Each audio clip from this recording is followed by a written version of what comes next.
চেইনের মধ্যে যারা যারা জড়িত আছে প্রত্যেককে আইনের আওতায় আনা হবে। শুধু চুরুপুরি ধরে তো লাভ নাই। মাদকের ডিলার, মাদকের ব্যবসায়ী, মাদকের যারা অর্থ যোগানদাতা এবং মাদকের যারা পাইকারি ব্যবসায়ী, যারা খুচরা ব্যবসায়ী এবং যারা মাদক সেবী, কাউকে ছাড় দেওয়া হবে না। তারা যেরকম হৃদয়স্পর্শী এবং খুব সাধারণ বক্তব্য রেখেছেন, এইটাতে আমি খুব আশ্বস্ত যে এবার আমাদের এই সুধী সমাজ থেকে, সমাজের সর্বস্তরের মানুষের পক্ষ থেকে উঠে আসা এই প্রতিবাদ, এই আন্দোলন একটা সামাজিক আন্দোলনে, একটা গণজোয়ারে পরিণত হয়েছে। এইখান থেকে মাদক নির্মূলের সূচনা শুরু হবে। আমাদের এখানে নোয়াখালী কলেজে সম্মানিত প্রিন্সিপাল মহোদয় উনি খুব আক্ষেপ করে বলেছেন যে আমরা এরকম বহুবার মাদক বিরোধী সমাবেশ করেছি, কোনো ফল পাইনি, এবারও হয়তো আমরা ফল পাবো না। আমি ওনার এই মনের কষ্ট বা বেদনাটা বুঝি। আমি ওনাকে অনুরোধ করবো আগামী 3 মাস পরে আমি আবার আপনাদের সাথে বসবো। সেদিন আমি শুনতে চাই যে আসলে আমাদের এই বিষয়গুলো কথার কথা কিনা। একটা জিনিস আপনারা খেয়াল করেছেন যে আমরা বহু বছর পরে একটা মুক্ত আলোতে, মুক্ত বাতাসে গণতান্ত্রিক একটা পদ্ধতিতে সরকার গঠন হওয়ার পরে এখন মুক্ত আলো বাতাসে ঘুরে বেড়াচ্ছি। এখন যদি আমরা মানুষকে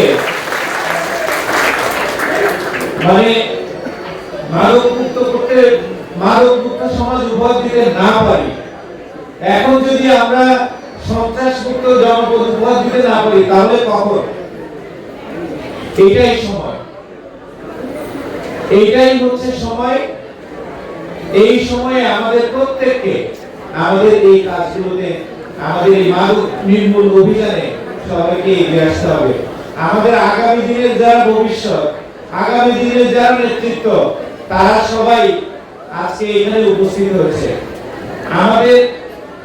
আমাদের প্রজন্মের যারা, আপনাদের সন্তানদের একটা নিরাপদ ভবিষ্যতের জন্য আমাদের সবাইকে একসাথে ঐক্যবদ্ধভাবে এই মাদকের বিরুদ্ধে এই গণজাগরণে অংশ নিতে হবে। আমি ঘোষণা দিয়েছি কুমিল্লা বিভাগের, চট্টগ্রাম বিভাগের 11টি জেলায়, অর্থাৎ আমার এই রেঞ্জের আওতাধীনে 11টি জেলার প্রত্যেকটা জেলা, প্রত্যেকটা ইউনিয়ন থেকে আমি মাদক নির্মূল করবই।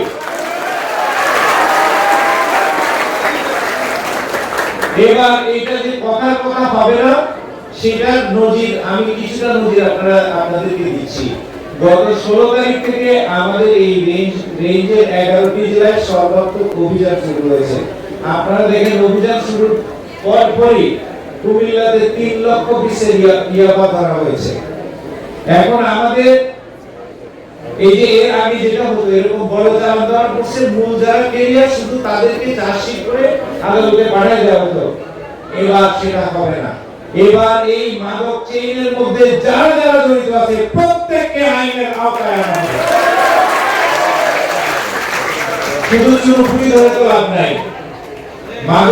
মাদকের ডিলার, মাদকের ব্যবসায়ী, মাদকের যারা অর্থ যোগানদাতা এবং মাদকের যারা পাইকারি ব্যবসায়ী, যারা খুচরা ব্যবসায়ী এবং যারা মাদক সেবী, কাউকে ছাড় দেওয়া হবে না।